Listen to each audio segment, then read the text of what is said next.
নমস্কার বন্ধুরা, মা মাসি কিচেনে আপনাদের সবাইকে স্বাগত। আজকে আমি একটা দারুণ রেসিপি দেখাবো আপনাদেরকে। আমার ছোটবেলায় আমাদের বাড়িতে যেভাবে রান্নাটা হতো সেইভাবেই দেখাবো আপনাকে।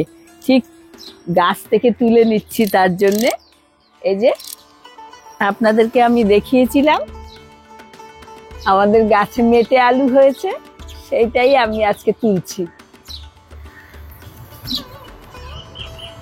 বড় বড় দেখে তুলে নেব।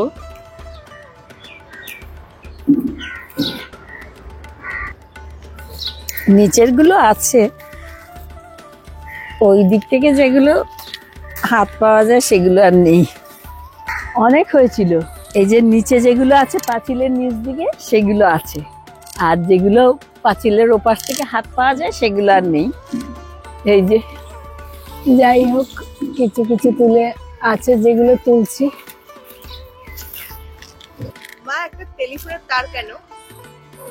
টেলিফোন নষ্ট হয়ে গেছে, তারটা বাতিল হয়ে গেছে কোনো কারণে।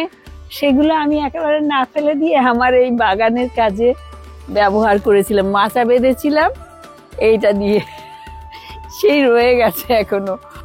আমি তো আপনাদের আগেই বলেছিলাম আমার একটা ভিডিওতে, কিন্তু অনেকে হয়তো দেখেননি সেই ভিডিওটা, তাই আরেকবার বলে দিচ্ছি।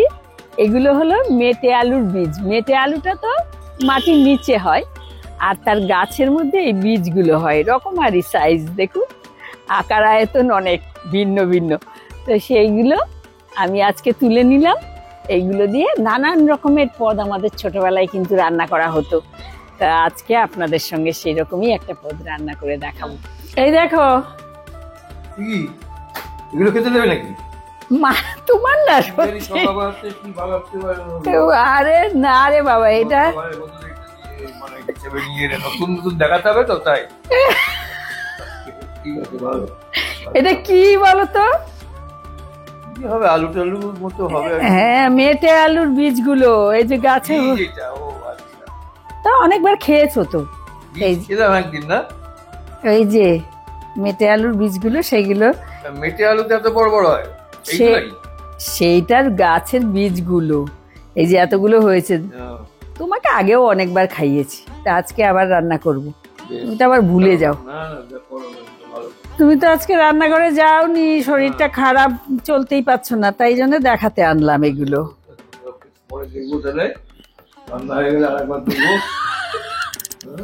এগুলোকে আমি ভালো করে ধুয়ে নিচ্ছি, মাটি টাটি লাগা থাকে তো।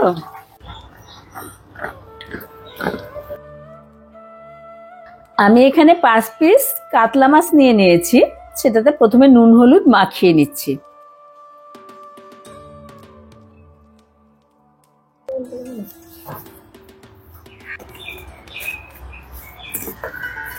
ভালো করে মাখিয়ে নিয়ে আমি এটাকে ঢেকে রেখে দেব। আমি এখন এগুলোর খোসা ছাড়িয়ে নেব। আমি বটিতে ছাড়াচ্ছি, আপনারা চাইলে পিলার দিয়েও ছাড়িয়ে নিতে পারেন।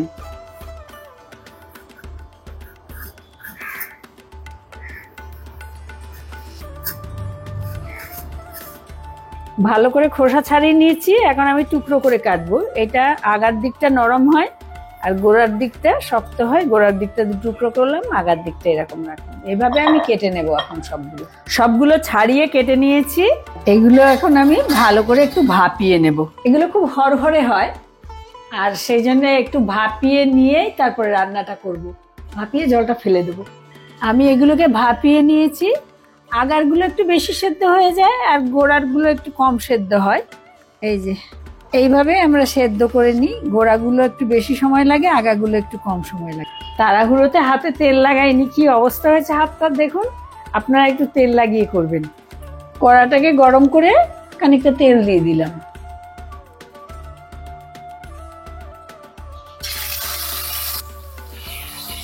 এবার মাছগুলো ভেজে নেব।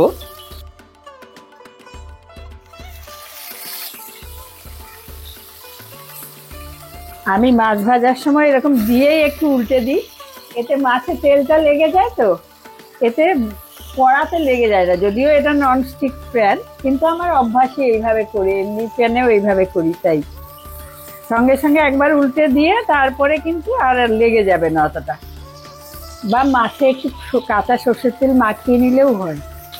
এক পিঠ হয়ে গেছে, আমি এবার উল্টে দিচ্ছি। মাছগুলো ভেজে নিয়েছি, এখন তুলে নিচ্ছি।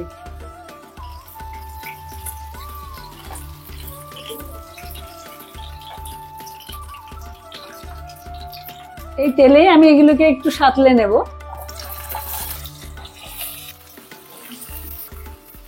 একটু হলুদ দিলাম আর অল্প নুন দিয়ে দিচ্ছি।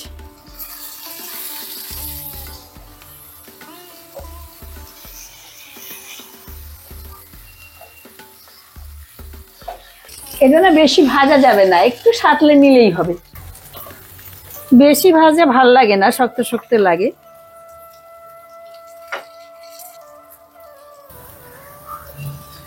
এই যে হালকা করে সাঁতলে নিয়েছি। ফোড়নে দিচ্ছি একটা তেজপাতা, ছিঁড়ে দিলাম একটা শুকনো লঙ্কা আর একটু দারচিনি আর ছোট এলাচ দুটো ফাটিয়ে দিলাম। আর এই দেবো একটু জিরে।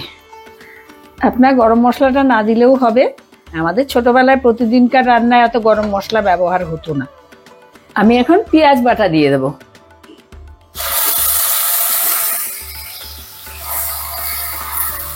এখানে মাঝারি সাইজের দুটো পেঁয়াজ বাটা দিয়েছি।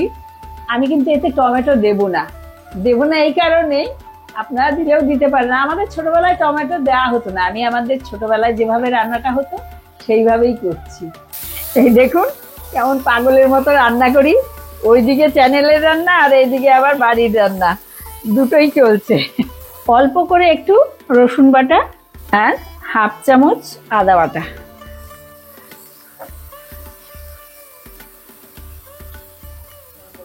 দেখুন মশলাটা কষা হয়ে তেল ছেড়ে বেরিয়ে আসছে। এই সময় আমি গুঁড়ো মশলা দিয়ে দেব। হলুদ গুঁড়ো আধা চামচ করে দিচ্ছি, জিরে গুঁড়ো, ধনে গুঁড়ো আর লঙ্কা গুঁড়ো। আমি কাশ্মীরি লাল লঙ্কার গুঁড়ো দিলাম, আপনারা এমনি লঙ্কা দিতে পারেন। আমি ঝালটা করব না আজকে। গুঁড়ো মশলা দিয়েছি তাই অল্প জল দিয়ে দিচ্ছি। এবার ভালো করে কষিয়ে নেব। ধিমে আছে, একটু সময় নিয়ে মশলাটাকে কষাতে হবে, তা নাহলে স্বাদ হয় না। মশলা যত সুন্দর করে কষানো যাবে রান্না কিন্তু তত বেশি স্বাদ আসবে। এই সময় স্বাদ মতো লবণ দিয়ে দিচ্ছি। সব ভেবে নিতে হবে, মাছ আছে আর সবজি আছে, সেই সব মিলিয়ে লবণটা দিতে হবে। এখন এই যে আলুগুলো দিয়ে দেবো, মেটে আলু। এই মেটে আলুটা মশলার সঙ্গে কষিয়ে নেব, তাহলে মশলার স্বাদটা আলুর ভেতরেও ঢুকবে। একটু গরম জল করে নিচ্ছি, এতে কিন্তু রান্নার স্বাদটা ভালো হয়। ঝোল দিয়ে দিচ্ছি কাঁচা লঙ্কা। সবকিছু মিশিয়ে দিয়ে ঝোলটা ফুটে ওঠার অপেক্ষা করছি। ঝোলটা ফুটে উঠলে তারপরে মাছটা। দেখুন ঝোলটা ফুটে উঠেছে, এখন আমি আমার মাছগুলো দিয়ে দিচ্ছি।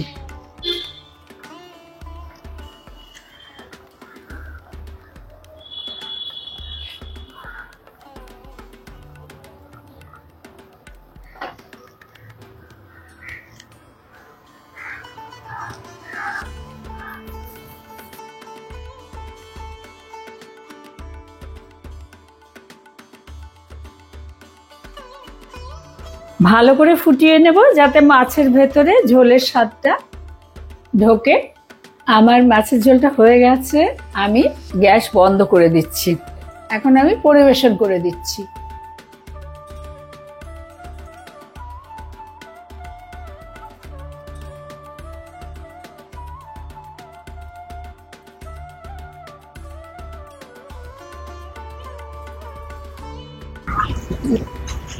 ওই করে ভাত খাবে? আবার লাগলে নেবো পরে। আচ্ছা আমি তো এরকমই করি, বেশি রাখলে বেশি খাওয়া যাবে। ওটা খুব খেতে ভালো লাগে। এগুলো কি? আরে ওই তো মেটে আলু দিয়ে করেছি। এত সুন্দর মাছ এই মেটে আলু দিয়ে? আরে একবার খেয়েই দেখো না, কেন আগেও খেয়েছো তুমি, না সব ভুলে যাও। এত সুন্দর মাছ দিয়ে? তবে এত সুন্দর আর তত সুন্দর কি মাছ যদি সুন্দর হয় খেতে হবে না? ওটা কি আলাদা টেস্টটা কেন? হ্যাঁ হ্যাঁ, আমাদের লাগে।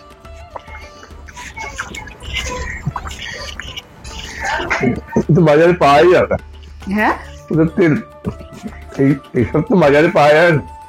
হ্যাঁ, গ্রামে অনেকের বাড়িতেই থাকে, আর ওনার গ্রাম তো। শহরে পাওয়া যায় একটু, মানে খোঁজ করতে হয় আর কি, একেবারে পাওয়া যায় না তা না।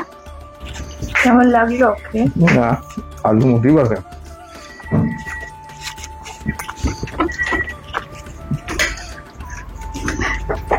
ওদিকে এমনি আলু অনেক ভালো টেস্ট। সেই যার যা খেয়ে ভুল আর- অভ্যস্ত, তা আমাদের তো ওটা খুব ভালো লাগে। বুঝলে হম, কি আলাদা টেস্ট কি? আলাদা টেস্ট আছে না একটা।